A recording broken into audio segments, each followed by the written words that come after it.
अध्याय 851 विशाल दानव के पेट में प्रवेश। अवनी, तुम्हें क्या लगता है, हेवनली आर्मर का उपयोग करके क्या मैं इस दानव के शरीर में प्रवेश कर सकता हूं? आर्यन ने अवनी से सलाह मांगी। वो जानना चाहता था कि हेवनली आर्मर का उपयोग करके वो विशाल दानव के शरीर में प्रवेश कर सकता है या नहीं। यदि आप अपने शरीर पर पूरी तरह से हेवनली आर्मर का उपयोग करते हैं तो आपके ऐसा करने की संभावना काफ़ी अधिक है। अवनी ने कहा कि यदि आर्यन अपने पूरे शरीर पर हेवनली आर्मर का उपयोग करता है तो वो संभवतः सुरक्षित रूप से प्रवेश कर सकता है। हेवनली आर्मर एक हेवनली टीयर की वस्तु है। यदि आर्यन इसका उपयोग करता है तो विशाल दानव के लिए उसे घायल करना बहुत कठिन होगा। बहुत अच्छा, तो चलिए योजना शुरू करते हैं। अवनी की बातें सुनने के बाद आर्यन ने तुरंत अपनी योजना पर अमल करने का फैसला किया।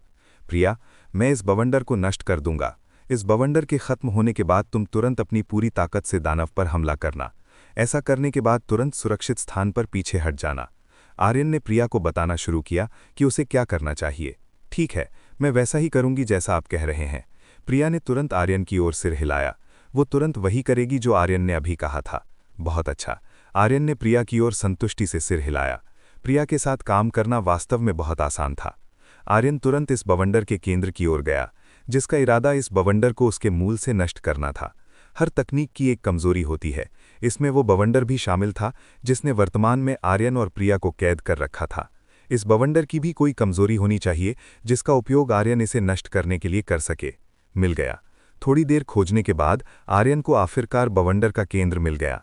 अगर आर्यन इस केंद्र को तोड़ देता तो ये बवंडर तुरंत गायब हो जाता। Sky wind law. आर्यन ने बवंडर के केंद्र को तोड़ने के लिए स्काई विंड लॉ का उपयोग किया। इस बवंडर को तोड़ने का यही एकमात्र तरीका है। आर्यन के शरीर से हवा का एक अत्यंत शक्तिशाली झोंका निकला। हवा के इस झोंके ने बवंडर की भीतर की हवा को उड़ा दिया।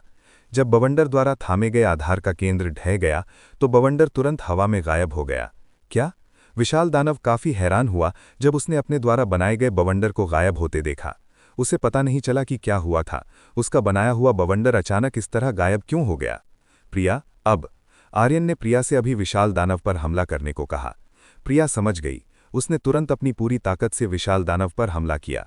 जैसे ही प्रिया के शरीर के चारों ओर हजारों प्रकाश की तलवारें बनने लगीं, प्रिया ने तुरंत इन सभी प्रकाश की तलवारों को विशाल दानव की ओर मोड़ दिया। विशाल दानव प्रिया की ओर से होने वाले हमले के लिए पूरी तरह से तैयार नहीं था। क्योंकि वो तैयार नहीं था, इसलिए उसे प्रिया के हमले को स्वीकार करना पड़ा, जो बहुत दर्दनाक था। आर्ख, दर्द हो रहा है। विशाल दानव दर्द से दहाड़ने लगा। दर्द में दहाड़ते समय उसका मुंह बहुत चौड़ा खुल गया।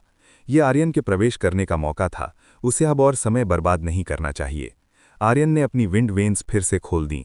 तुरंत आर्यन की गति बहुत तेजी से बढ़ गई। आर्यन तुरंत विशाल दानव के मुंह में उड़ गया। जब आर्यन विशाल दानव के पेट में प्रवेश करने वाला था तो आर्यन ने तुरंत अपने शरीर पर हेवनली आर्मर पहन लिया, जो सुनहरी रोशनी से बने 10 पंखों वाला एक बहुत ही शानदार कवच था। अपने शरीर पर हेवनली आर्मर पहनने के बाद आर्यन को विशाल दानव के शरीर में प्रवेश करते समय अब डर नहीं लग रहा था। जब उसने अपने शरीर पर पूरी तरह से हेवनली आर्मर का उपयोग किया तो वो बहुत आश्वस्त था। पति, मैं आपकी सफलता की कामना करती हूँ। प्रिया केवल आर्यन की सफलता के लिए प्रार्थना कर सकती थी। प्रिया को उम्मीद थी कि आर्यन विशाल दानव को हरा देगा। अपना काम पूरा करने के बाद प्रिया ने एक ऐसी जगह पर पीछे हटने का फैसला किया जो थोड़ी सुरक्षित थी। यहाँ उसके लिए बहुत खतरा था। अपने शरीर पर हेवनली आर्मर का उपयोग करते हुए आर्यन आसानी से विशाल दानव के शरीर में प्रवेश कर गया, जो एक गुफा की तरह अंधेरा और नम था। भाग्यवश आर्यन को अपनी पीठ पर सुनहरी रोशनी वाले पंखों से रोशनी मिली। इसका उपयोग करके वो इस जगह के आसपास सब कुछ स्पष्ट रूप से देख सकता था। इस जगह के आसपास बहुत गंदगी है। हर जगह बहुत सारा मलबा और पत्थर बिखरे हुए हैं। ऐसा लगता है कि इस विशाल दानव ने इन सभी चीज़ों को अपने पेट में निगल लिया है। ये जगह वाकई बहुत गंदी है। ऐसी जगह पर कौन रहना चाहेगा? आर्यन ने कहा कि ये जगह इतनी गंदी है कि कोई भी ऐसी गंदी जगह पर नहीं रहना चाहेगा। ये एक दानव का पेट है जो बहुत ही भयानक है। कोई भी भयानक दानव के पेट जैसी जगह पर क्यों रहना चाहेगा? दहाड़ो। जब अवनी ने अभी अपनी बात पूरी की थी, मलबे के बीच कई छोटे मैजिकल जानवर दिखाई दिए। ऐसा लग रहा था कि ये मैजिकल जानवर इस जगह के निवासी थे। अवनी को उम्मीद नहीं थी कि इस जगह में मैजिकल जानवरों का झुंड होगा। एक विशाल दानव के पेट में मैजिकल जानवर वास्तव में क्या कर रहे थे? क्या वे सभी किसी विशाल दानव द्वारा निगल लिए गए थे या कुछ और? हो, तो ऐसा है। इस जगह पर मैजिकल जानवर भी रह रहे हैं। ये दिलचस्प है। आर्यन थोड़ा हैरान हुआ जब उसने देखा कि विशाल दानव के पेट में कई मैजिकल जानवर रह रहे थे। ये मैजिकल जानवर काफ़ी शक्तिशाली हैं क्योंकि वे विशाल दानव जैसे राक्षसों के पेट में जीवित रह सकते हैं। इन मैजिकल जानवरों ने आर्यन की ओर देखा। उन सभी ने आर्यन को एक बहुत ही खतरनाक दुश्मन माना। इस जगह पर मैजिकल जानवरों के पास मौजूद आभा को देखते हुए ये सुनिश्चित किया जा सकता है कि इस जगह के मैजिकल जानवरों के पास अंधकार की शक्ति है। इसलिए जब उन्होंने देखा कि आर्यन ने हेवनली आर्मर पहना हुआ है तो सभी मैजिकल जानवरों ने आर्यन के हेवनली आर्मर से बहुत खतरा महसूस किया। इंसान, तुम्हारी मेरे शरीर में प्रवेश करने की हिम्मत कैसे हुई? मेरा पालतू इस घुसपैठिए को जल्दी से मार सकता है, विशाल दानव ने आर्यन से बोला। उसने अंदर मौजूद मैजिकल जानवरों को आर्यन को मारने का आदेश दिया। विशाल दानव को वास्तव में मतली और बीमारी महसूस हुई जब उसने हेवनली आर्मर द्वारा उत्सर्जित दमक को देखा। इसने वास्तव में दानव को बहुत असहज कर दिया। ओह, तो ये मैजिकल जानवर तुम्हारा पालतू है, फिर मैं उन सब को मार दूंगा। आर्यन इस जगह के सभी मैजिकल जानवरों को मारना चाहता था। इस जगह में जो मैजिकल जानवर थे वे आर्यन पर और जोर से गुर्राए। ऐसा लगता था कि वे सभी समझ गए थे कि आर्यन ने अभी क्या कहा था।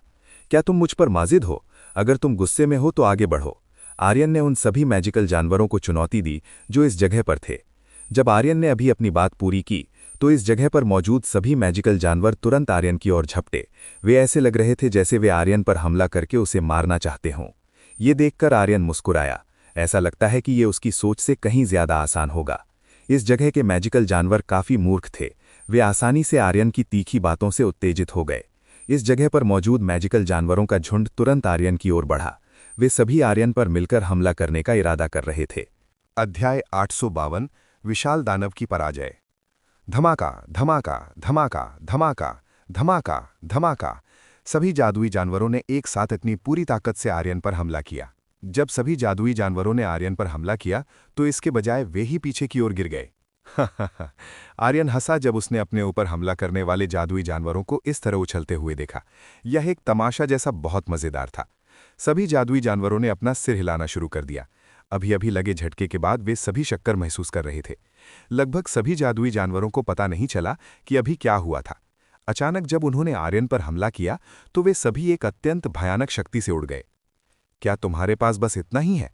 अगर तुम्हारे पास बस इतना ही है तो मुझे हराने के बारे में भूल जाओ, आर्यन ने अपने सामने मौजूद सभी जादुई जानवरों से कहा। जादुई जानवरों को बहुत गुस्सा आया जब उन्होंने आर्यन की बातें सुनी। उन सभी ने फिर से आर्यन पर हमला करने की कोशिश की। धमाका धमाका धमाका धमाका धमाका धमाका। सभी जादुई जानवरों ने आर्यन पर हमला करने की कोशिश की। फिर से जिन जादुई जानवरों ने आर्यन पर हमला करने की कोशिश की वे उड़ गए। वे आर्यन पर हमला करने की कोशिश करते समय वापस उछल गए। तुम मूर्ख हो, तुम क्या कर रहे हो? जल्दी करो और इस आदमी को मार डालो। विशाल दानव ने अपने पेट में मौजूद सभी जादुई जानवरों को तुरंत आर्यन को मारने का आदेश दिया। वो वास्तव में आर्यन द्वारा पहने गए हेवनली आर्मर से एक अत्यंत असहज एहसास महसूस कर रहा था। सभी जादुई जानवर कदम दर कदम पीछे हटने लगे। उन्होंने अब आर्यन पर हमला करने की हिम्मत नहीं की। ये देखा जा सकता था कि वे सभी आर्यन के अभी किए गए काम से डर गए थे। वे सभी अपने स्वामी के आदेशों की भी अवज्ञा करने लगे। तो तुम्हारी अब मुझ पर हमला करने की हिम्मत नहीं है? यदि तुम मुझ पर हमला करने की हिम्मत नहीं करते तो मुझे तुम पर हमला करने दो। ये देखकर कि जादुई जानवर उस पर हमला नहीं करना चाहते, आर्यन ने जादुई जानवरों पर हमला करने का फैसला किया। जब आर्यन ने अभी हमला करना शुरू ही किया था तो सभी मौजूद जादुई जानवर इधर उधर बिखरने लगे। वे सभी आर्यन से बचने की कोशिश करने लगे। आर्यन ने जादुई जानवरों को इतनी आसानी से भागने नहीं दिया। उसने भागने की कोशिश कर रहे सभी जादुई जानवरों का पीछा करना शुरू कर दिया। आर्यन विशाल दानव के पेट में जादुई जानवरों के साथ लुका छिपी खेलते हुए देखा गया। आर्यन की गति के साथ जादुई जानवरों के पास बचने का बिल्कुल कोई मौका नहीं था। वे सभी आर्यन द्वारा आसानी से मारे गए। धमाका धमाका धमाका धमाका धमाका। आर्यन ने एक एक करके उन जादुई जानवरों को मारा जिनका पीछा करने में वो सफल रहा। आर्यन का एक घूंसा इस जगह के सभी जादुई जानवरों को मारने के लिए काफी मजबूत था। महज कुछ ही मिनटों में आर्यन ने इस जगह के आसपास के सभी जादुई जानवरों को मार डाला था। उसने जल्दी से उन सभी कष्टप्रद जादुई जानवरों से छुटकारा पा लिया। आखिरकार समाप्त हुआ। अब इस विशाल दानव की देखभाल करने का समय है। इस स्थान पर रहने वाले जादुई जानवरों को खत्म करने के बाद अब आर्यन के लिए विशाल दानव की देखभाल करने का समय था। आर्यन निश्चित रूप से विनाश से पहले विशाल दानव को बहुत दर्द महसूस कराएगा। आर्यन ने गुफा की दीवार पर प्रहार करना शुरू कर दिया जो इस स्थान पर थी। विशाल दानव का पेट वास्तव में एक चट्टान की तरह लग रहा था। कोई आश्चर्य नहीं कि विशाल दानव की खाल बहुत सख्त थी। उसके शरीर का अंदरूनी हिस्सा बिल्कुल चट्टान जैसा दिखता था। धमाका। आर्यन ने विशाल दानव के पेट की दीवार पर प्रहार किया। आर्घ। विशाल दानव दर्द से दहाड़ उठा जब पेट की दीवार पर आर्यन ने हेवनली आर्मर की सहायता से प्रहार किया। कहने की जरूरत नहीं है कि जब आर्यन ने पूरी तरह से हेवनली आर्मर का उपयोग किया तो उसकी ताकत काफी बढ़ गई। इसलिए आर्यन का घूंसा वास्तव में इतना शक्तिशाली था कि विशाल दानव को असहनीय दर्द महसूस हुआ। ये वहीं नहीं रुका। आर्यन ने फिर से विशाल दानव के पेट की दीवार पर प्रहार किया। आर्यन ने विशाल दानव के पेट की दीवार पर लगातार घूंसे बरसाए। विशाल दानव दर्द से दहाड़ा। ये दहाड़ हजारों मील तक सुनी जा सकती थी। कोई नहीं बता सकता था कि एक विशाल दानव कर्मकाल में क्या महसूस कर रहा था। एक विशाल दानव जो दर्द महसूस कर रहा था उसे वास्तव में शब्दों में वर्णित नहीं किया जा सकता था। विशाल दानव को पीटने के बाद संतुष्ट होकर आर्यन ने अपने पास मौजूद डिवाइन यिन यांग तलवार को बुलाना शुरू किया। इस सब को खत्म करने का समय आ गया है। आर्यन ने इसे खत्म करने का फैसला किया। अब विशाल दानव को मारने का समय था। आर्यन ने डिवाइन यिन यांग तलवार का उपयोग करके विशाल दानव के पेट की दीवार को काटना शुरू कर दिया। इस बार आर्यन ने बहुत आसानी से विशाल दानव की खाल को भेद दिया। आर्घ, तुम कमीने, तुम देखते रहो। विशाल दानव पहले से भी अधिक तेज आवाज में दहाड़ने लगा। ये देखा जा सकता था कि वर्तमान विशाल दानव असहनीय दर्द महसूस कर रहा था। आर्यन को विशाल दानव की चीखों की वास्तव में कोई परवाह नहीं थी। वो विशाल दानव के पेट की दीवार पर प्रहार और प्रहार करता रहा। विशाल दानव द्वारा पहले से कहीं अधिक भयानक दर्द महसूस किया गया। विशाल दानव ने अपने पेट को पकड़ लिया जो डिवाइन यिन यांग तलवार के हमले से घायल हो गया था।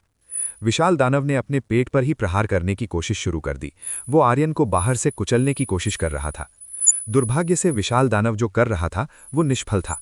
इसके बजाय विशाल दानव के घाव और भी बदतर होते जा रहे थे। तुम मूर्ख दानव! आर्यन ने तुरंत विशाल दानव को मूर्ख करार दे दिया। एक मूर्ख दानव खुद को इस तरह कैसे घायल कर सकता है? ये चीज करने के लिए बहुत मूर्खतापूर्ण थी। विशाल दानव काफी जिद्दी था। भले ही आर्यन ने उसे बहुत बुरी तरह घायल कर दिया था, फिर भी विशाल दानव ने हार का कोई संकेत नहीं दिखाया। ये देखा जा सकता था कि वर्तमान विशाल दानव आर्यन के हमले से होने वाले दर्द को सहन करने में सक्षम था। तुम बहुत जिद्दी हो। बेहतर होगा कि तुम वहीं वापस चले जाओ जहां तुम्हें होना चाहिए था। आर्यन ने अपनी वाटर वेन्स खोली। वाटर वेन्स खोलने के बाद आर्यन ने अपनी ऊर्जा को अपने पीठ पर मौजूद 10 पंखों में डालना शुरू कर दिया। आर्यन की पीठ पर मौजूद 10 सुनहरे पंख अत्यंत चकाचौंध वाली रोशनी देने लगे। सेज गॉड वाटर वेन्स की मदद से आर्यन अपनी ऊर्जा का उपयोग खत्म होने की चिंता किए बिना अपनी इच्छा अनुसार कर सकता है। ये तेज रोशनी विशाल दानव के पेट के आसपास के सभी कोनों को रोशन करती है। ये क्या है? विशाल दानव का शरीर एक तड़कते हुए बिजली के बल्ब की तरह चमकने लगा। जब उसका शरीर चमकने लगा तो विशाल दानव को लगा जैसे वो पिघल रहा है। मेरे शरीर को क्या हुआ? मेरा शरीर क्यों पिघल गया? पहली बार विशाल दानव को घबराहट महसूस हुई जिसने उसे डरा दिया। धीरे धीरे विशाल दानव का शरीर एक अत्यंत उच्च तापमान पर गर्म की गई मोमबत्ती की तरह पिघलने लगा। ऐसा नहीं हो सकता, ऐसा नहीं हो सकता। विशाल दानव पागलों की तरह चिल्लाने लगा जब उसने अपने शरीर को पिघलते देखा। उसे विश्वास नहीं हो रहा था कि उसके साथ क्या हो रहा है। नहीं, ऐसा नहीं हो सकता। ये राजा संभवतः हार नहीं सकता। विशाल दानव कर्कश आवाज में चिल्लाने लगा। विशाल दानव का शरीर पूरी तरह से पिघल गया था और उसके शरीर के नीचे मौजूद मैग्मा द्वारा निगल लिया गया। विशाल दानव के पूरी तरह से जमीन में वापस चले जाने के बाद जो जमीन आर्यन के नीचे थी वो फिर से बंद होने लगी। उग्रे लाल मैग्मा गायब होने लगा और उसकी जगह हर जगह बिखरा हुआ चट्टानी मलबा आ गया। विशाल दानव को हराने के बाद आर्यन ने तुरंत अपनी ऊर्जा वापस ले ली। उसने तुरंत अपने शरीर से हेवनली आर्मर हटा दिया। आखिरकार ये खत्म हुआ। आर्यन को बहुत राहत महसूस हुई जब उसे पता चला कि विशाल दानव हार गया है। अब समस्या वास्तव में पूरी तरह से हल हो गई है। अध्याय 853 युद्ध समाप्त हो गया। विशाल दानवों द्वारा मचाया गया कोहराम अत्यंत भयानक था। इस स्थान के आसपास का कई 100 मील का इलाका पूरी तरह से समतल होकर जमीन में मिल गया था। मास्टर, इस ग्रह पर इतने सारे दानव क्यों छिपे हुए हैं? वास्तव में इस ग्रह के पास किस तरह का रहस्य है? अवनी ने आर्यन से कहा। अवनी खुद भी समझ नहीं पा रही थी कि इस जगह पर इतने सारे दानव क्यों बंद थे। ऐसी चीजें हर कहीं नहीं होतीं। ये दूसरी बार है जब आर्यन एक बहुत ही उच्च पद के दानव से मिला है। अवनी के अनुसार ये बहुत ही अजीब बात है। हाँ, तुम बिल्कुल सही कह रही हो। ये काफी अजीब है कि मैं हाल ही में कई दानवों से मिला हूँ। आर्यन में भी अवनी की तरह ही महसूस किया। इस बार वो उन दानवों से मिला था जिन्हें लगातार 2 बार सील किया गया था। ये कुछ ऐसा था जो बहुत कम देखने को मिलता है। अवनी, क्या तुम इस धरती पर काफी समय से नहीं हो? क्या तुम इस मामले के बारे में कुछ नहीं जानती? आर्यन ने पूछा कि क्या अवनी को इस बारे में कुछ नहीं पता। आर्यन के अनुसार परिद्वार काफी समय से इस ग्रह पर होना चाहिए था, इसलिए अवनी को इस बारे में कुछ पता होना चाहिए। भले ही परिद्वार लंबे समय से इस ग्रह पर है, लेकिन मुझे आपके ग्रह के बारे में कुछ भी नहीं पता है। मैं हमेशा परिद्वार के अंदर रही हूं, तो मुझे ऐसी चीज के बारे में कैसे पता हो सकता है? अवनी ने आर्यन को बताया कि उसे इस मुद्दे के बारे में जानकारी नहीं है। इस दौरान अवनी लगातार परिद्वार के अंदर ही रही थी, इसलिए भले ही परिद्वार लंबे समय से धरती पर था, बुनियादी तौर पर अवनी को इस ग्रह के बारे में कुछ भी नहीं पता था। मास्टर, जिस ग्रह पर आप रहते हैं वो वास्तव में बहुत अजीब है। ऐसा लगता है कि इस ग्रह पर बहुत सारे रहस्य जमा हैं। अवनी को लगा कि पृथ्वी ग्रह पर बहुत सारे रहस्य छिपे हुए हैं। तुम्हारा क्या मतलब है? आर्यन ने अवनी से पूछा। मेरा मतलब है जिस धरती पर आप रहते हैं उसका इतिहास बहुत जटिल है। जरा कल्पना कीजिए कि इस धरती पर कई तरह की चीजें जमा हैं जो बहुत मूल्यवान हैं और जिन्हें खोजना मुश्किल है। उदाहरण के लिए दिव्य कवच, दिव्य यिन यांग तलवार और इस जगह में छोड़ी गई कुछ बहुत ही मूल्यवान विरासतें। अगर आप उन्हें गॉड रेल्म के उच्च श्रेणी के सितारों में भी ढूंढेंगे तो भी आप उन्हें नहीं पा सकेंगे। अवनी ने आर्यन को कुछ मूल्यवान वस्तुओं और विरासतों के बारे में बताया जिन्हें आर्यन गॉड रेल्म में खोजने पर भी नहीं पा सकेगा। आर्यन अवनी की कई बातों के बारे में सोचने लगा। अवनी की बात में दम था। वास्तव में पृथ्वी पर इतने सारे खजाने और विरासतें हैं जो बहुत मूल्यवान हैं। गॉड रेल्म में होने पर भी इन चीज़ों को खोजना वास्तव में बहुत कठिन होगा। आर्यन सोचने लगा कि क्या पृथ्वी पर अभी भी कई छिपे हुए खजाने और विरासतें हैं जो सामने आने का इंतजार कर रहे हैं। पति, जब आर्यन और अवनी पृथ्वी ग्रह के बारे में चर्चा कर रहे थे, तभी अचानक प्रिया, नलिनी, शिवानी, माया, सुनेहा और यशिका आ गईं। वे सभी तुरंत आर्यन के पास चली गईं। वे सभी आर्यन को लेकर चिंतित दिख रही थीं। पति, क्या आप ठीक हैं? सभी ने तुरंत आर्यन से पूछा। वे सभी जानना चाहते थे कि अकेले विशाल दानव से लड़ने के बाद क्या आर्यन ठीक है। अपनी सभी महिलाओं द्वारा दिए गए ध्यान से आर्यन भावुक हो गया। वो भाग्यशाली था कि उसे प्रिया, नलिनी, शिवानी, माया, सुनेहा और यशिका का ध्यान मिला। इस दुनिया के सभी पुरुष निश्चित रूप से आर्यन को अभी जो मिल रहा है उससे बहुत ईर्ष्या करेंगे। आर्यन को बेमिसाल खूबसूरत महिलाओं का ध्यान मिल रहा है। सभी पुरुष अपने सपनों में भी इसी का सपना देखते होंगे। आप सब शांत हो जाइए, मैं ठीक हूं, आपको चिंता करने की जरूरत नहीं है। आर्यन ने कहा कि वो ठीक है। विशाल दानव से निपटने के दौरान वो पूरी तरह से सुरक्षित था। बस इतना था कि काफी लंबे समय तक ऋषि देव विंड वेन्स का उपयोग करने के कारण आर्यन थोड़ा थक गया था। आर्यन, तुमने उस दानव को कैसे हराया? नलिनी ये जानना चाहती थी कि आर्यन ने विशाल दानव को कैसे हराया। वो ये सीधे आर्यन से सुनना चाहती थी। आर्यन सभी महिलाओं को बताने लगा कि उसने विशाल दानव को कैसे हराया। अपनी कहानी में आर्यन ने दिव्य कवच के अस्तित्व के बारे में थोड़ा छुपा लिया। मैं थक गया हूं, चलिए इस जगह से बाहर निकलते हैं। आर्यन काफी थकान महसूस कर रहा था। वो आराम करना चाहता था और तुरंत ठीक होना चाहता था। ठीक है, चलिए शाही राजधानी वापस चलते हैं। आर्यन की थोड़ी थकी हुई स्थिति को देखकर प्रिया ने आर्यन को वापस राजधानी ले जाने का फैसला किया, जहां आर्यन जल्दी ठीक हो सकता था। सभी महिलाएं तुरंत प्रिया की बात से सहमत हो गईं। बेहतर होगा कि आर्यन को आराम करने के लिए तुरंत शाही राजधानी वापस लाया जाए। वहां आर्यन को परेशान करने वाला कोई नहीं होगा। प्रिया ने आर्यन को वापस राजधानी ले जाने का फैसला किया। इस बीच नलिनी, शिवानी, माया, सुनेहा और यशिका गंदगी साफ करने के लिए इसी स्थान पर रुकी रहीं। उन्हें इस जगह को साफ करने के लिए साधकों को आदेश देना था। ऐसा कोई रास्ता नहीं था कि वे हर जगह बिखरी हुई लाशों से भरी जगह को ऐसे ही छोड़ दें। युद्ध समाप्त हो गया है, मृतकों को उचित दफन मिलना चाहिए। महिलाओं को गेट्स ऑफ इटर्निटी संप्रदाय के उन शिष्यों के लिए दुख महसूस हुआ जिन्हें उनके अपने ही पूर्वजों को कुर्बान करना पड़ा था। जबकि शुरुआत में महिलाएं इन लोगों को पकड़ना और सुरक्षित करना चाहती थीं, अप्रत्याशित रूप से उन्हें दानव को मुक्त करने के लिए बलि बना दिया गया। ये कुछ ऐसा है जिसकी कल्पना किसी ने नहीं की थी। शाही परिवार और स्प्रिंग पैलेस के साधकों ने इस जगह को साफ करने के लिए मिलकर काम करना शुरू कर दिया। शाही परिवार और स्प्रिंग पैलेस के साधकों के अलावा माया ने अपने सैनिकों को यहां बुलाया। उन्हें इस जगह को साफ करने में इन लोगों की जरूरत थी। एक साथ इतने सारे साधकों के सहयोग से वे इस स्थान की अव्यवस्था को साफ करने में बहुत जल्दी करेंगे। अब हम नरस्वर दुनिया की ओर मुड़ते हैं जो आर्यन के विला के पास है। ओह, तो ये वो जगह है जहां वो महिला रहती है जिसकी हम निगरानी करते हैं। बहुत दिलचस्प, विकृति ने टीना से कहा जो उसके बगल में थी। मास्टर, ऐसा लगता है कि ये आर्यन का विला है। टीना ने विकृति को बताया कि संभावना है कि ये आर्यन का विला है। आर्यन? ओह, क्या ये वही आदमी नहीं है जिसने तुम्हें चोट पहुंचाई है? मुझे उम्मीद नहीं थी कि उसके पास इस तरह के जटिल और पेचीदा व्यूह वाली जगह होगी। ऐसा लगता है कि वो आदमी काफी प्रतिभाशाली साधक है।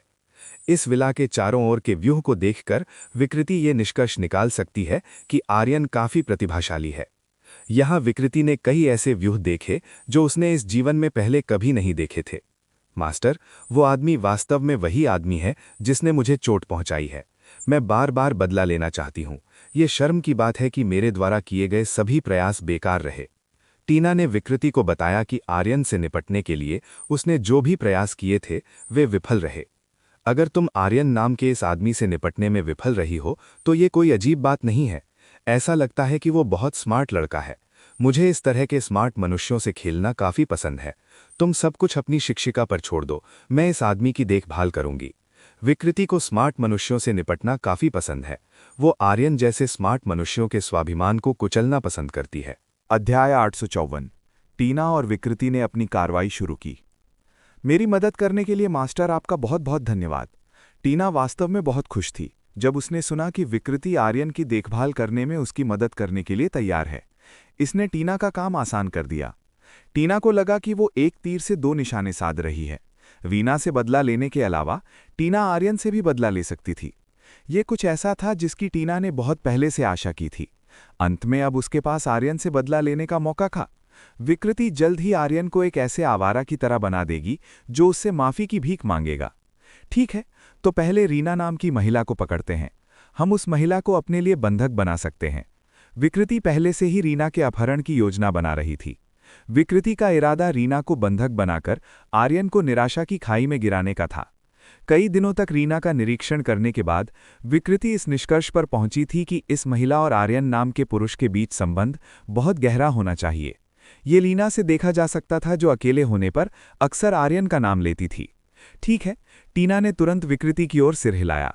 वो विकृति की बात से सहमत थी। वे रीना को बंधक के रूप में इस्तेमाल कर सकते थे ताकि उन दोनों को आर्यन से निपटने में ज्यादा परेशानी ना हो। विकृति वास्तव में एक ऐसी महिला है जो कार्रवाई करने में बहुत सावधानी बरतती है। उसने चीजों को बहुत सावधानी से सोचा है। टीना और विकृति तुरंत आर्यन के विला के चारों ओर मौजूद व्यूह में घुस गए।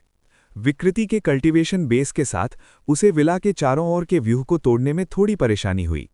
ये वास्तव में बहुत कष्टदायक है। इस व्यूह को तोड़ने की कोशिश करते समय विकृति को थोड़ी असुविधा महसूस हुई। ये व्यूह जानबूझकर आर्यन द्वारा घुसपैठियों को रोकने के लिए बनाया गया था। जब विकृति ने प्रवेश किया तो उसे स्वचालित रूप से एक दुश्मन के रूप में पहचान लिया गया। जब उन्होंने महसूस किया कि विला के चारों ओर का व्यू सक्रिय है तो कई सुंदरियां बाहर आईं। माधुरी, नैना, रीना, मालती, कंचन और सोनम तुरंत ये देखने के लिए बाहर आईं कि क्या हो रहा है। जब वे सभी बाहर आईं तो उन्होंने दो महिलाओं को पाया जिन्होंने विला में घुसपैठ की थी। तुम कौन हो? माधुरी ने तुरंत पूछा कि ये दो महिलाएं कौन हैं। वो जानना चाहती थी कि वो दो रहस्यमयी महिलाएं कौन हैं जिन्होंने उनके स्थान पर घुसपैठ करने की हिम्मत की। टीना और विकृति ने एक लबादा पहना हुआ था, इसलिए उन दोनों की पहचान स्पष्ट नहीं थी। फुफुफुफुफुफुफु, ऐसा लगता है कि हम बहुत आसानी से पकड़े गए। ऐसा लगता है कि इस विला में मजबूत कल्टीवेशन वाली कई सुंदरियां रहती हैं।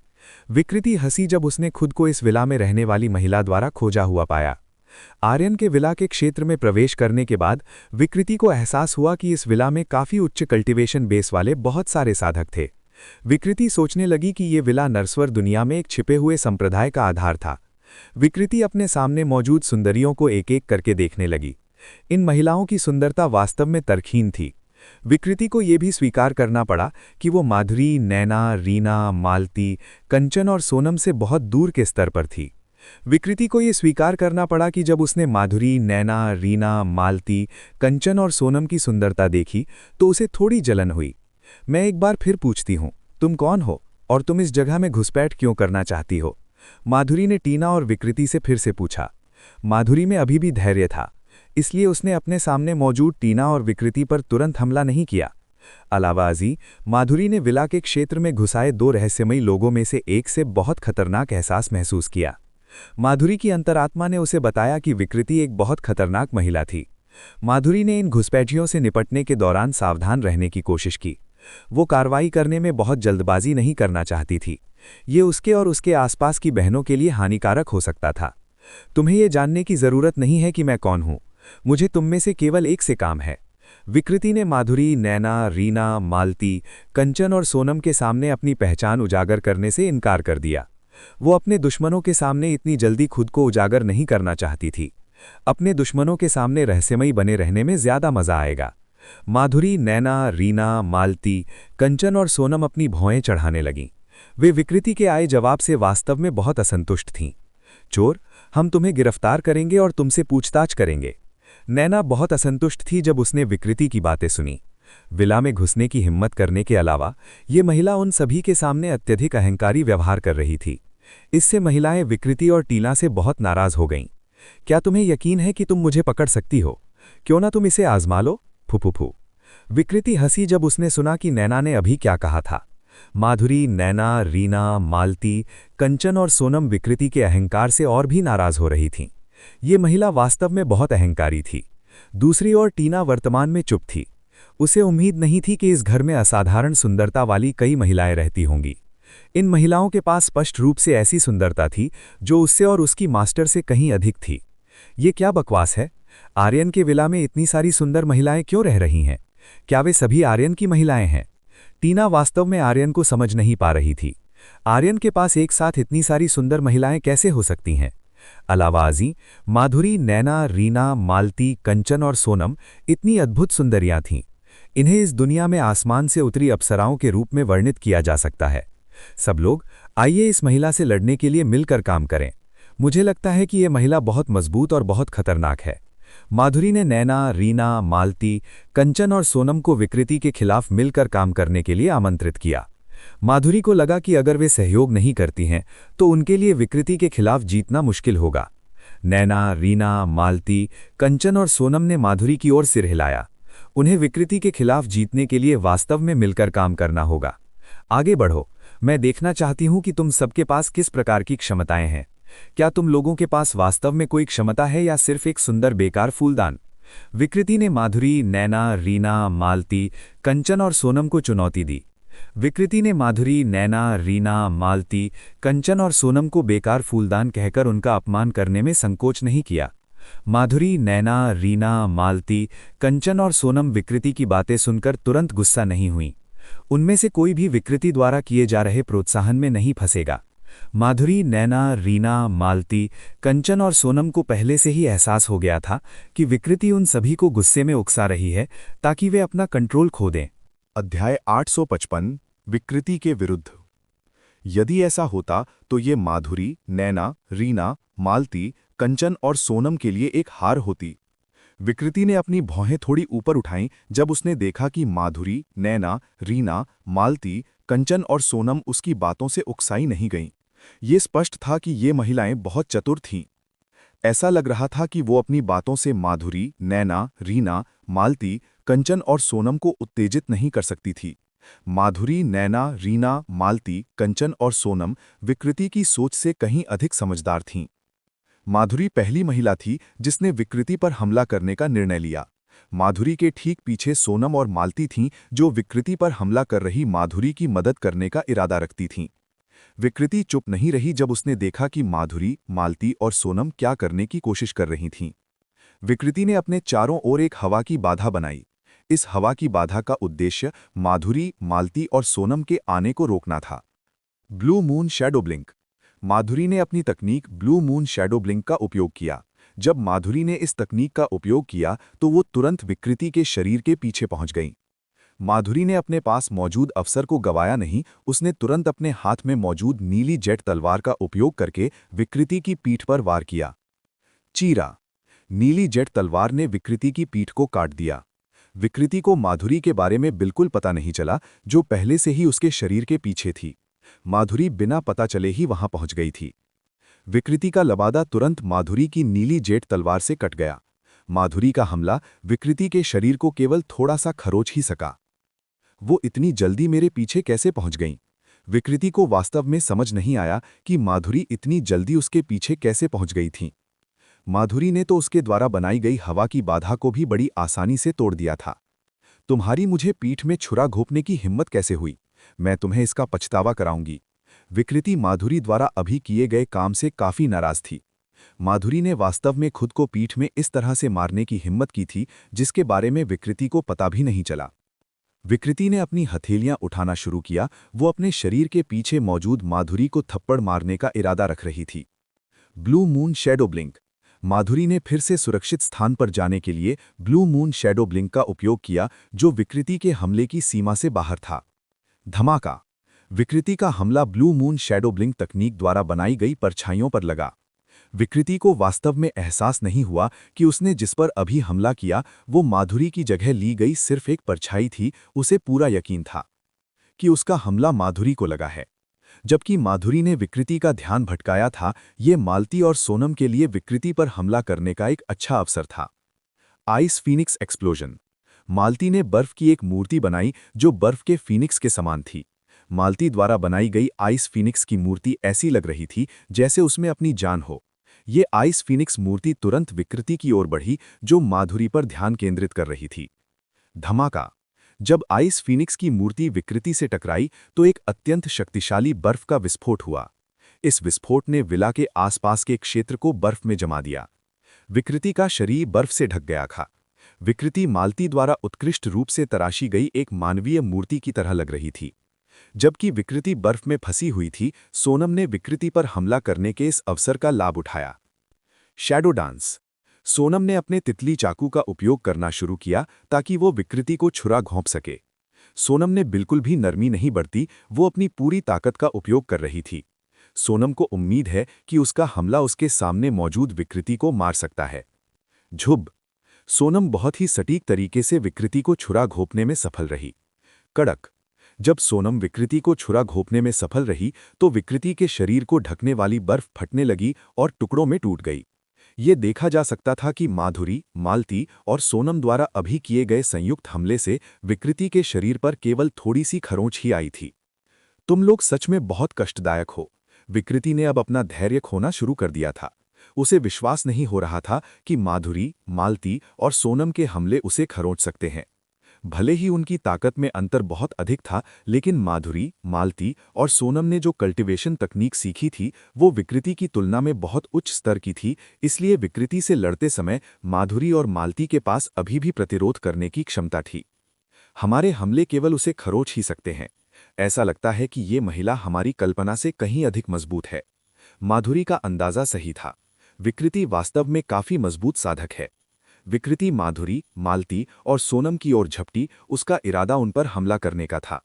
जब विकृति ने माधुरी, मालती और सोनम पर हमला करने का इरादा किया तो अचानक विकृति के शरीर के चारों ओर झरने फूट पड़े, जो बहुत तेजी से बहने लगे। इस झरने ने तुरंत विकृति के शरीर को घेर लिया। अब विकृति पानी की जेल में फंस गई है। रीना ने ओशन प्रिजन तकनीक का उपयोग करके सीधे विकृति की हरकतों को सील कर दिया। अब इस समुद्री पानी की जेल में विकृति की हरकतें लिमिटेड हो जाएंगी।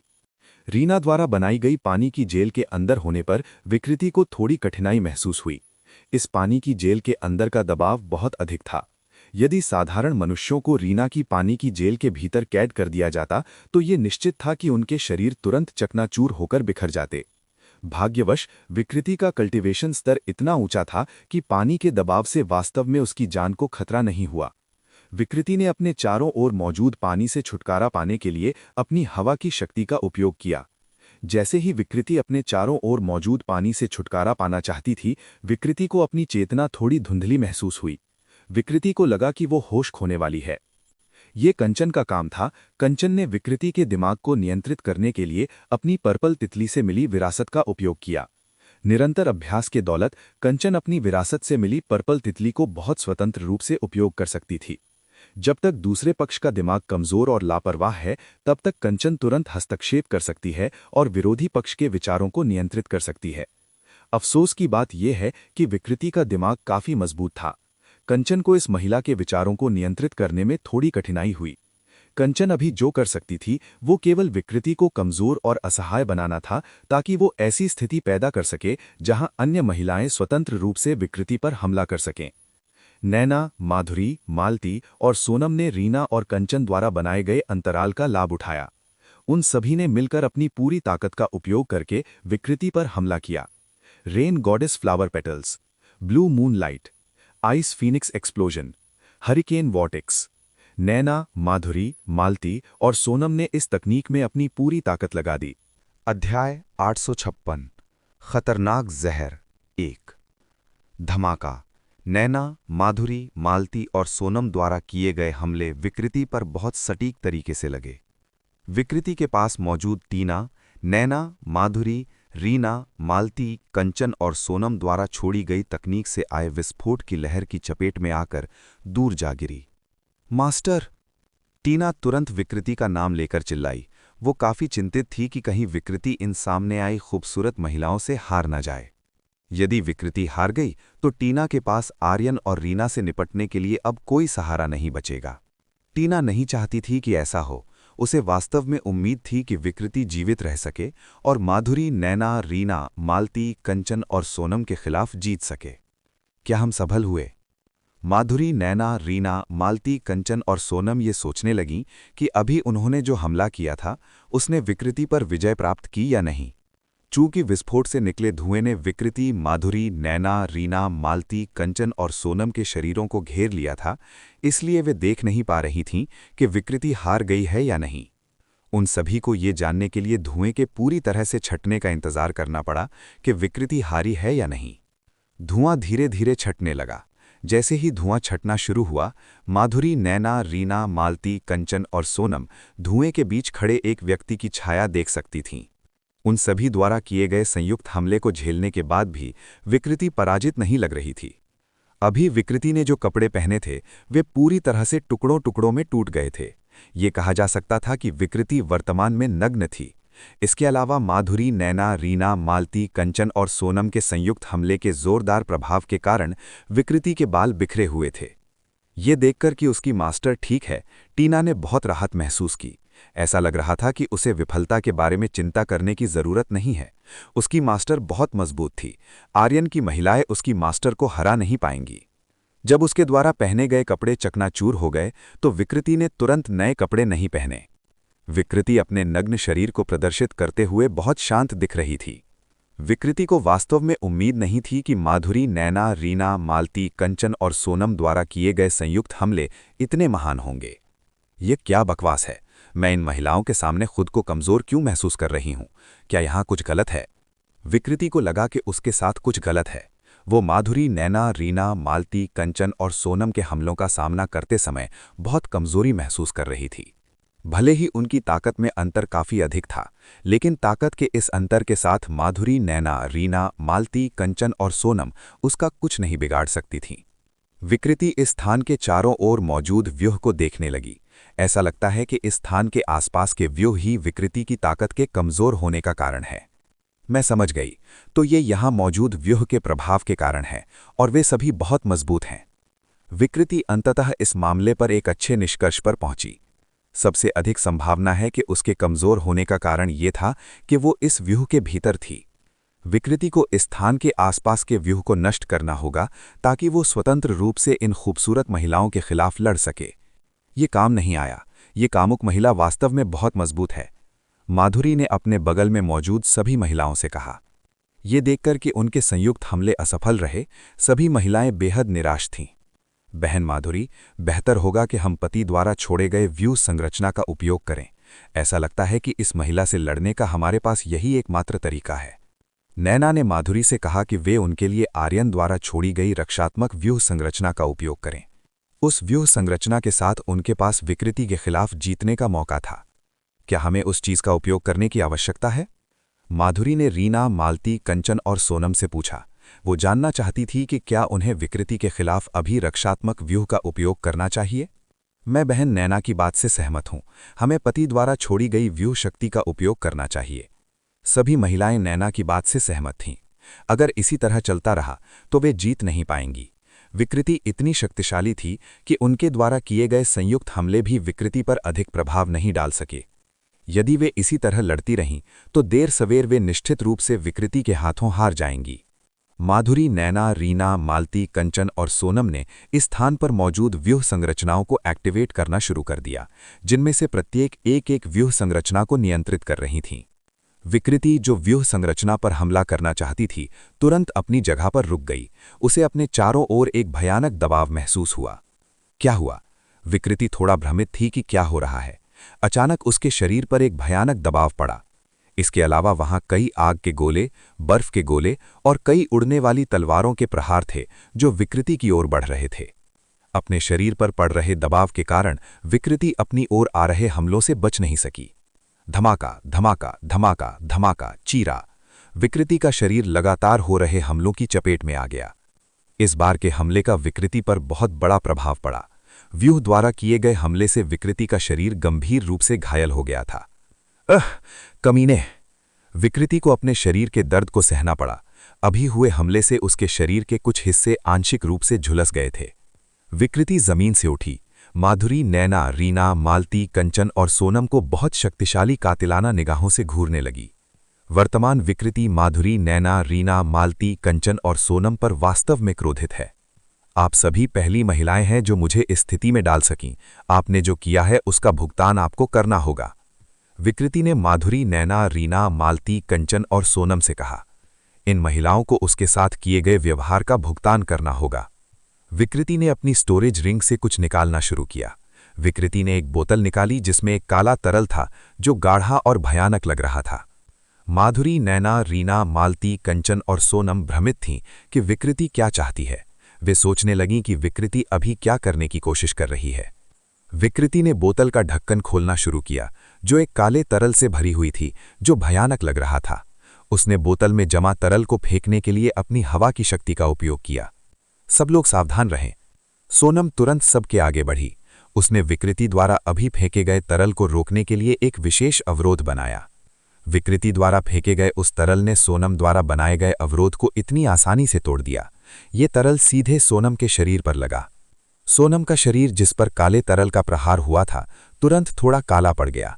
एक क्षण बाद सोनम ने कमजोरी और बहुत असहाय महसूस किया। अध्याय 857 खतरनाक जहर 2। बहन सोनम। कई महिलाओं ने चिल्लाकर कहा जब उन्होंने देखा कि सोनम अभी काले तरल की चपेट में आने के बाद नीचे गिर गई है। नैना, रीना और कंचन ने अभी गिरी हुई सोनम की मदद करने का इरादा किया। 1 मिनट रुको, उसे मत छुओ। माधुरी ने तुरंत नैना, रीना और कंचन को सोनम को छूने से रोक दिया। नैना, रीना और कंचन तुरंत मौके पर ही रुक गईं। बहन माधुरी, आप हमें क्यों रोक रही हैं? नैना, रीना और कंचन ने माधुरी से पूछा, जिसने अचानक उन्हें सोनम की स्थिति देखने से रोक दिया था। यदि आप अभी बहन सोनम को छूती हैं तो आप भी उस जहर से दूषित हो जाएंगी। माधुरी ने नैना, रीना और कंचन से कहा।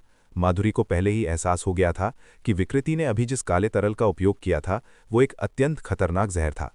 माधुरी से मिले स्पष्टीकरण को सुनने के बाद नैना, रीना और कंचन आखिरकार समझ गईं कि माधुरी ने उन्हें क्यों रोका था। यदि वे अभी सोनम को छूती हैं तो वे भी उस जहर से दूषित हो जाएंगी जो सोनम के शरीर में है। तुम बहुत चतुर महिला हो। मुझे लगता है कि मुझे पहले तुमसे छुटकारा पाना होगा। विकृति ने देखा कि माधुरी एक बहुत ही चतुर महिला थी।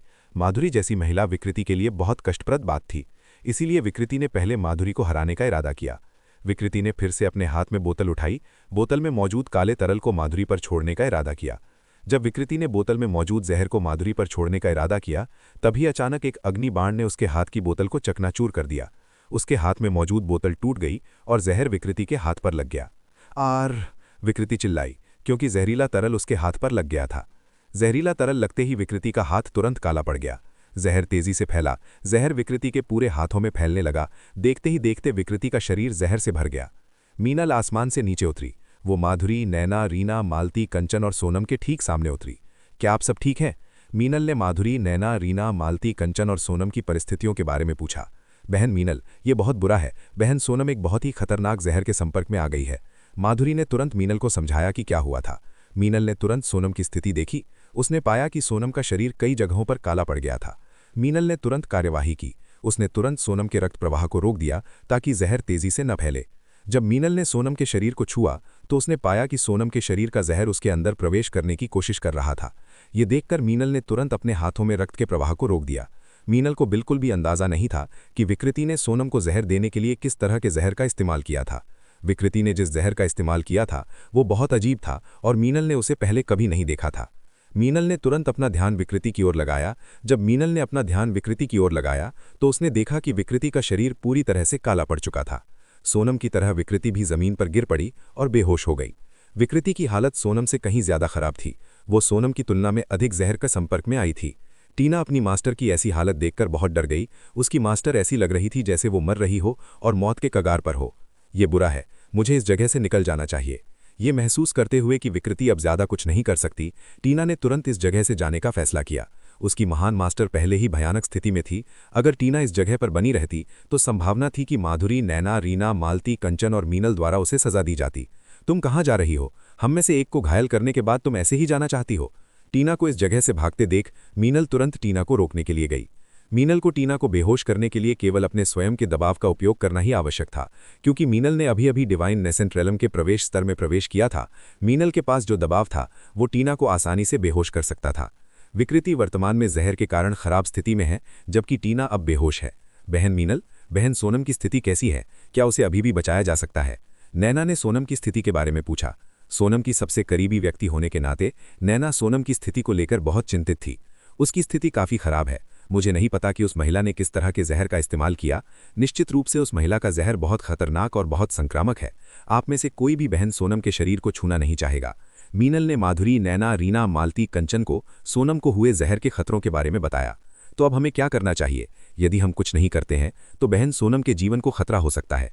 नैना काफी उलझन में थी कि ऐसी स्थिति में क्या किया जाए। उसे समझ नहीं आ रहा था कि सोनम को ठीक करने के लिए क्या किया जाए। यदि मीनल भी सोनम की वर्तमान स्थिति के लिए कुछ नहीं कर सकती थी तो नैना के पास मीनल से भी कम ज्ञान और शक्ति थी। मैं तुरंत पति और नलिनी की तलाश करूंगी। उन्हें इस समस्या को हल करने का कोई रास्ता पता हो सकता है। मीनल ने तुरंत आर्यन और नलिनी को ढूंढने का फैसला किया। वे दोनों ही शायद सोनम को ठीक करने का कोई रास्ता जानते हों। बहन मीनल, पति वर्तमान में कुनलुन सविद्र भूमि में है, आप वहां खोज सकती हैं। माधुरी ने मीनल को आर्यन के वर्तमान ठिकाने के बारे में बताया। ठीक है, मैं समझ गई, मैं अभी वहां जाऊंगी। मीनल ने देरी करने की हिम्मत नहीं की। वो अपनी पूरी गति के साथ कुनलुन सविद्र भूमि की ओर चल दी। माधुरी, नैना, रीना, मालती, कंचन केवल मीनल का प्रस्थान देख सकती थीं।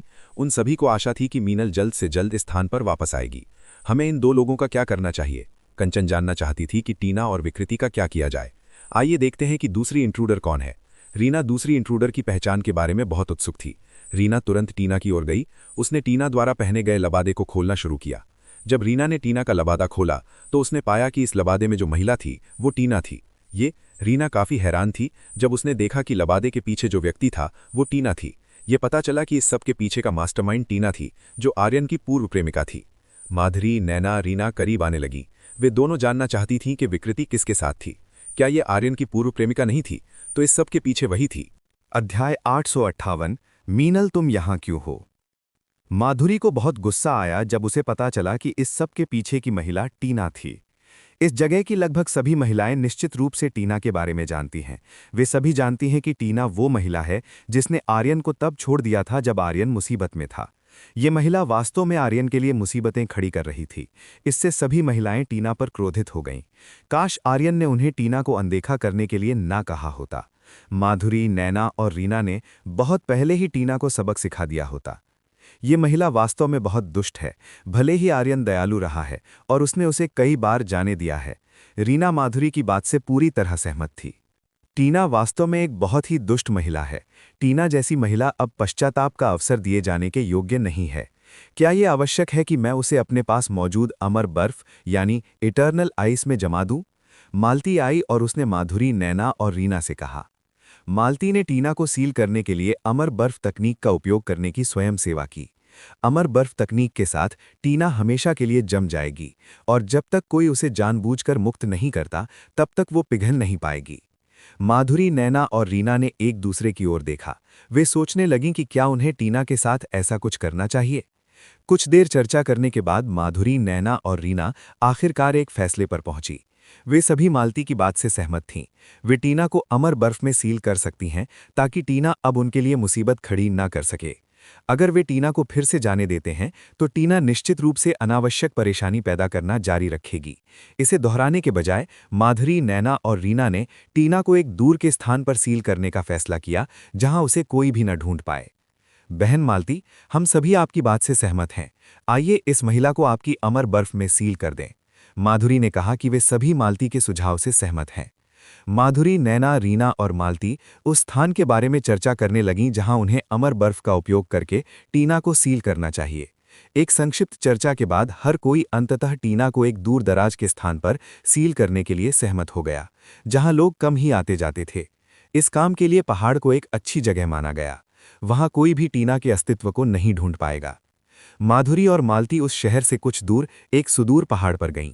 वे दोनों टीना के बेहोश शरीर को ले गईं, जबकि नैना, रीना और कंचन विला में ही रहीं। वे दोनों सोनम की स्थिति को बिगड़ने से रोक रही थीं। यदि आर्यन के आने से पहले सोनम की स्थिति खराब हो गई तो ये सोनम के लिए बहुत खतरनाक होगा। कुनलुन पवित्र भूमि में वापस चलते हैं, सटीक रूप से राठौड़ वंश की हवेली में। आर्यन वर्तमान में अपनी आंखें बंद करके बिस्तर पर लेटा हुआ है। ये देखा जा सकता है कि आर्यन वर्तमान में खुद को ठीक करने की प्रक्रिया में है। आर्यन के बगल में प्रिया थी, जिसने आर्यन को सिर टिकाने के लिए अपनी गोद दी थी। प्रिया की दूध जैसी सफेद और कोमल जांघें आर्यन ने तकिए के विकल्प के रूप में इस्तेमाल की थीं। कहने की जरूरत नहीं है कि प्रिया की गोद में लेटने का एहसास असली तकिए से कहीं ज्यादा आरामदायक था। प्रिया को आर्यन को राजधानी वापस लाए हुए कई घंटे बीत गए थे। अब तक आर्यन पूरी तरह से ठीक नहीं हुआ था। कड़क उस कमरे का दरवाजा जहां आर्यन और प्रिया थे बहुत धीरे से खुला। बाहर के लोगों ने कमरे में प्रवेश करते समय आवाज न करने की कोशिश की। दरवाजा किसी के द्वारा खुलता देख प्रिया ने तुरंत प्रवेश द्वार की ओर देखा। जब उसने प्रवेश द्वार की ओर देखा तो प्रिया ने नलिनी को देखा, जो पहले से ही प्रवेश द्वार के सामने खड़ी थी। बहन नलिनी, क्या बात है? प्रिया ने नलिनी से पूछा कि क्या हुआ। मैं बस आर्यन की स्थिति देखना चाहती हूं, क्या वो बेहतर हो रहा है? नलिनी ने प्रिया से पूछा कि आर्यन कैसा है। पति बस थक गए हैं, थोड़ा आराम करने से वो ठीक हो जाएंगे। प्रिया ने नलिनी को बताया कि आर्यन को ठीक होने के लिए कुछ देर आराम की जरूरत है। नलिनी ने सिर हिलाया जब उसने सुना कि आर्यन केवल थोड़ा थका हुआ है। ये जानकर नलिनी को राहत महसूस हुई। प्रिया नलिनी के बगल में चली गई। वो प्रिया के ठीक बगल में बैठ गई। चूंकि नलिनी कुछ नहीं कर सकती थी, इसलिए नलिनी ने वापस जाकर आर्यन की देखभाल करने में प्रिया का साथ देने का निर्णय किया। कम से कम नलिनी अभी के लिए यही कर सकती थी। धमाका! इस बार इस कमरे का दरवाजा किसी ने काफी जोर से खोला। प्रिया और नलिनी अभी जो हुआ उससे काफी हैरान थीं। मास्टर, बाहर से मीनल अंदर आई। उसने तुरंत नलिनी का नाम पुकारा। प्रिया और नलिनी मीनल को इस जगह देखकर चौंक गईं। मीनल, तुम यहाँ क्यों हो? नलिनी ने पूछा कि मीनल यहाँ क्यों है? मैं यहाँ आई हूँ क्योंकि कुछ बुरा हुआ है। मीनल ने प्रिया और नलिनी को बताया कि कुछ बुरा हुआ है। कुछ बुरा? क्या हुआ? प्रिया ने तुरंत मीनल से पूछा कि क्या हो रहा है। वो बहन, सोनम को एक बहुत ही अजीब जहर दिया गया है। मीनल ने प्रिया और नलिनी को बताया कि क्या हुआ था। क्या? प्रिया और नलिनी दोनों ये खबर सुनकर चिल्लाईं। ऐसा कैसे हो सकता है? नलिनी ने मीनल से पूछा। मीनल ने नलिनी और प्रिया को समझाना शुरू किया कि क्या हुआ था। उसने संक्षिप्त में बताया कि प्रिया और नलिनी के साथ क्या हुआ था। प्रिया, नलिनी और मीनल की आवाजें बहुत तेज थीं। आराम कर रहे आर्यन की नींद तुरंत प्रिया, नलिनी और मीनल के द्वारा की गई तेज आवाज से खुल गई। आर्यन अपनी नींद से जागा। जब आर्यन अपनी नींद से जागा तो आर्यन ने इस जगह के चारों ओर देखा। जब उसने इस जगह के चारों ओर देखा तो आर्यन ने पाया कि यहाँ दो नई महिलाएं थीं। एक नलिनी है और दूसरी मीनल है। मीनल, तुम यहाँ क्यों हो? मीनल को इस जगह देखकर आर्यन ने तुरंत पूछा कि क्या हुआ। मीनल और समय बर्बाद नहीं करना चाहती थी। उसने आर्यन को बताया कि क्या हुआ था। क्या सोनम को जहर मिल गया? ये किस तरह का जहर है?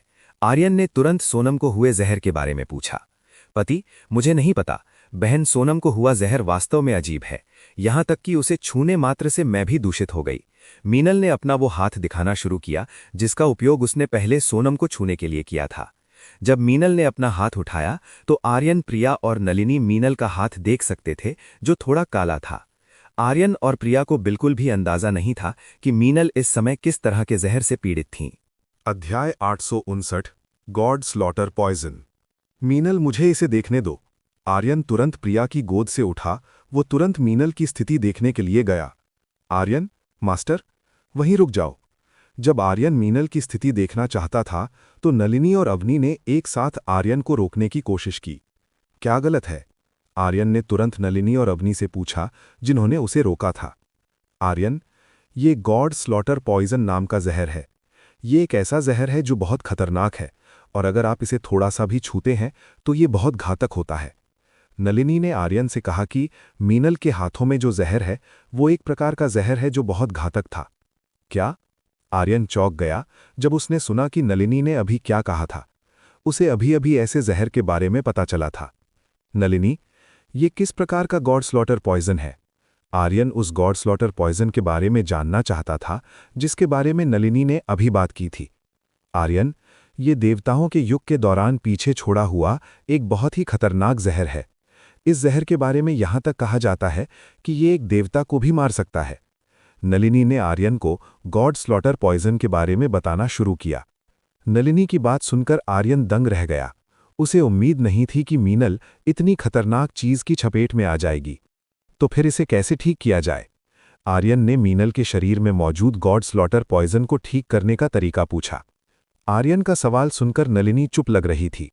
नलिनी को समझ नहीं आ रहा था कि आर्यन के सवाल का क्या जवाब दे। आर्यन ने नलिनी द्वारा दिखाई गई झिझक को देखा। ये देखा गया कि नलिनी को नहीं पता था कि गॉड स्लॉटर पॉइजन को कैसे ठीक किया जाए। मास्टर, बेहतर होगा कि आप जितनी जल्दी हो सके बहन मीनल को परिद्वार के अंदर ले आएं। मैं जहर को दबाने में उसकी मदद करूंगी। अगर इसका तुरंत इलाज नहीं किया गया तो ये बहुत खतरनाक होगा। अवनी ने काफी गंभीर लहजे में आर्यन से बात की। उसने तुरंत आर्यन को मीनल को परिद्वार के अंदर लाने के लिए कहा। बहुत अच्छा, मैं समझ गया। आर्यन ने तुरंत वही किया जो अवनी ने कहा था। उसे मीनल को परिद्वार के अंदर लाना था। मीनल, चलो तुरंत परिद्वार में चलते हैं। आर्यन ने मीनल को परिद्वार में प्रवेश करने के लिए आमंत्रित किया।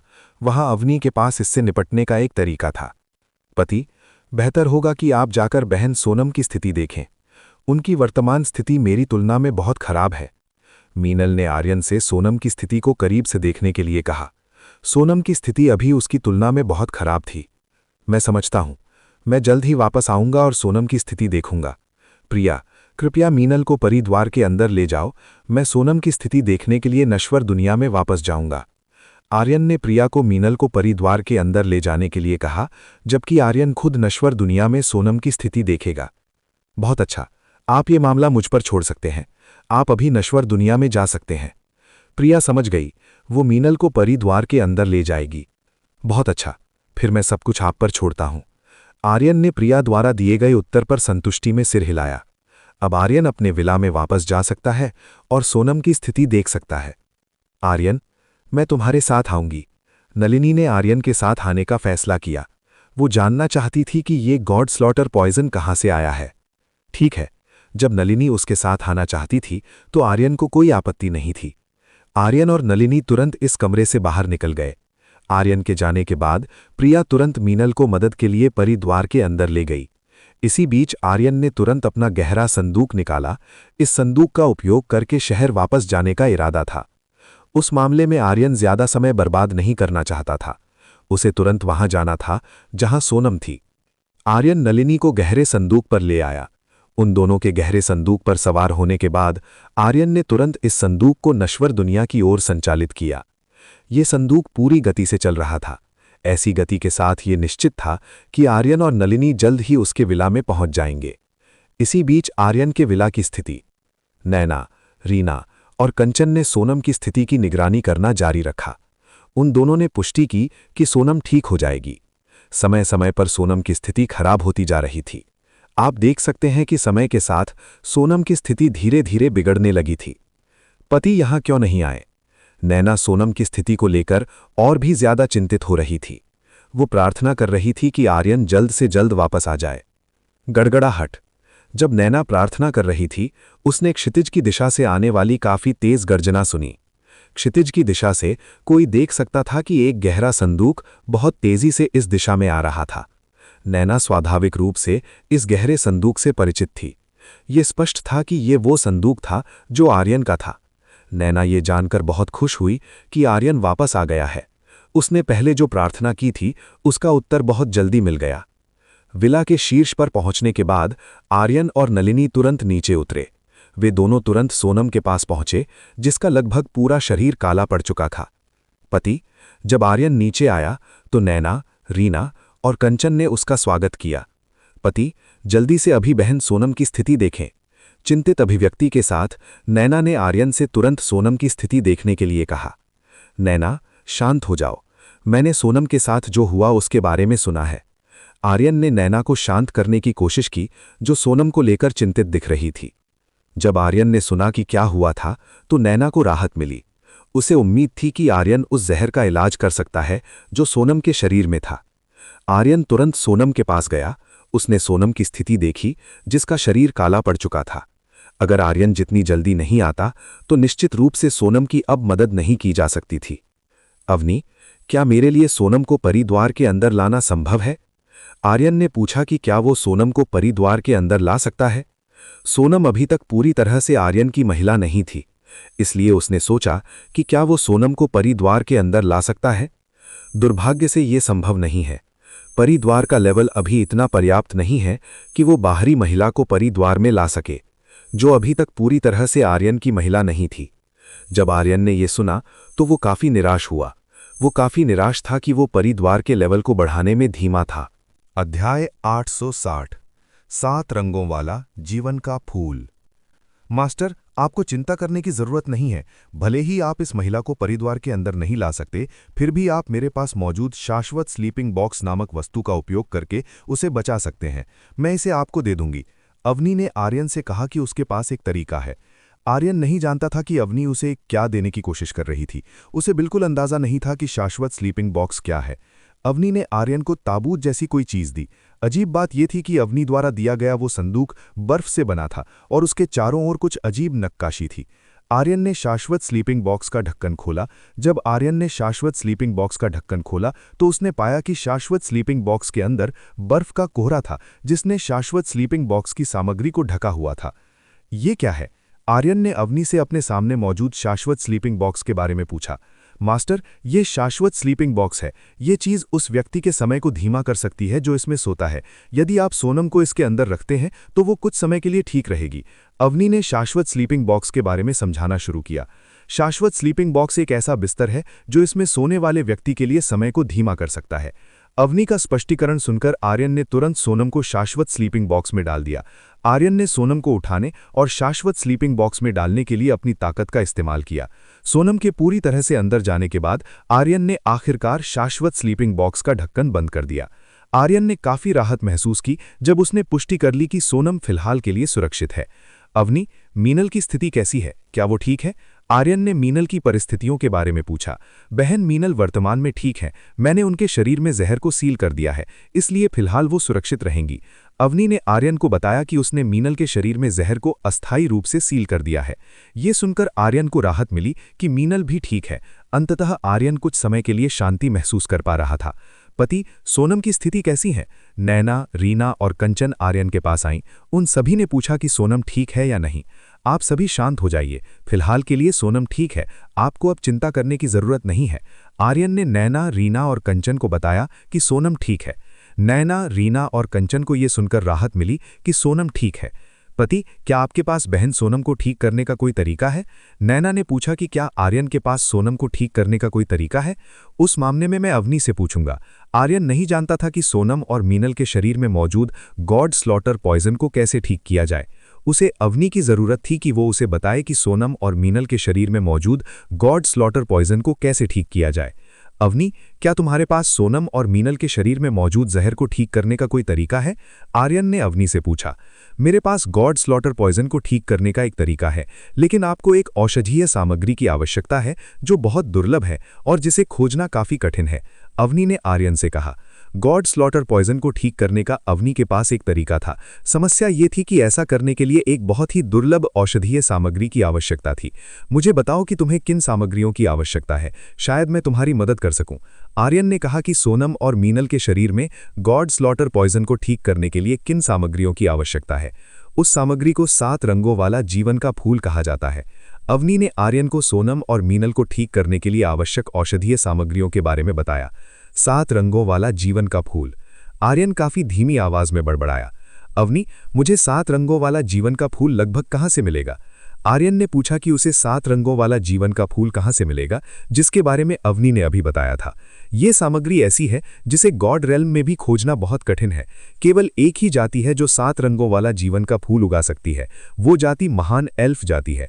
अवनी ने आर्यन से कहा कि 7 रंगों वाला जीवन का फूल केवल एल्फ गांव में ही पाया जा सकता है। एल्फ जाति, तुम्हें क्या लगता है वे कहाँ रहते हैं? आर्यन ने अवनी से पूछा। मास्टर, एल्फ जाति एक ऐसी जाति है जो जनता से काफी छिपी हुई है। उनके द्वारा निवास किए जाने वाले गांव का पता लगाना काफी कठिन है। अवनी ने आर्यन को बताया कि एल्फ जाति को ढूंढना काफी कठिन था। एल्फ जाति एक ऐसी जाति है जो बाहरी दुनिया से काफी छिपी हुई है। केवल कुछ ही लोगों ने कभी एल्फ जाति से मुलाकात की है और उनके साथ बातचीत की है। अवनी से ये खबर सुनकर आर्यन काफी निराश हुआ। ऐसा लग रहा था कि उसे 7 रंगों वाला जीवन का फूल खोजने में काफी कठिनाई होगी। मास्टर, आप नलिनी से क्यों नहीं पूछते? वो महिला जानती होगी कि एल्फ जाति कहाँ है। क्या वो महिला एक पूर्व साम्राज्ञी नहीं है? निश्चित रूप से वो गॉड रेल्म के बारे में कई ऐसी बातें जानती होंगी जो शायद ही सामान्य लोग जानते हों। अवनी ने आर्यन को नलिनी से पूछने के लिए कहा। नलिनी को एल्फ जाति के अस्तित्व के बारे में थोड़ा पता हो सकता है। आर्यन नलिनी की ओर चलने लगा। नलिनी खुद इस समय विकृति के शरीर को देख रही थी जो एक काले तरल में बदल गया था, जो बहुत ही घिनौना था।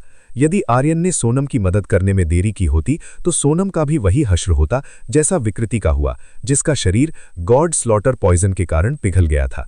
नलिनी, तुम क्या कर रही हो? आर्यन पास आया और पूछा कि नलिनी क्या कर रही थी। आर्यन, मैं गॉड स्लॉटर पॉइजन कैसा होता है ये देख रही हूं। ये पहली बार है जब मैंने असली गॉड स्लॉटर पॉइजन देखा है। नलिनी ने कहा कि वो गॉड स्लॉटर पॉइजन पर शोध कर रही थी। नलिनी, बेहतर होगा कि तुम इस जहर से ना खेलो, ये बहुत खतरनाक चीज है। आर्यन ने नलिनी को गॉड स्लॉटर पॉइजन के साथ छेड़छाड़ न करने के लिए कहा। आर्यन नहीं चाहता था कि नलिनी का भी वही हाल हो जो सोनम और मीनल का हुआ था। नलिनी काफी भावुक हो गई जब उसने देखा कि आर्यन उसके बारे में चिंतित था। आर्यन वास्तव में उसके प्रति बहुत चिंतित था। आर्यन, तुम्हें चिंता करने की जरूरत नहीं है। मैं इस खतरनाक जहर के साथ छेड़छाड़ नहीं करूंगी। मैं बस इस गॉड स्लॉटर पॉइजन पर शोध करना चाहती हूं। नलिनी ने आर्यन को बताया कि उसका इरादा गॉड स्लॉटर पॉइजन पर शोध करने का था। नलिनी को इस बात की उत्सुकता थी कि दुश्मन को ये गॉड स्लॉटर पॉइजन कैसे मिला। वो जानना चाहती थी कि गॉड स्लॉटर पॉइजन कहाँ से आया है। God slaughter poison god realm से बहुत पहले ही गायब हो गया था, इसलिए ये कोई अजीब बात नहीं थी कि नलिनी इस मामले पर शोध करने में थोड़ी रुचि रखती थी। नलिनी, मैं तुमसे कुछ पूछना चाहता हूँ। आर्यन ने नलिनी से एल्फ गांव की समस्या के बारे में पूछा। वो क्या है? नलिनी ने आर्यन से पूछा।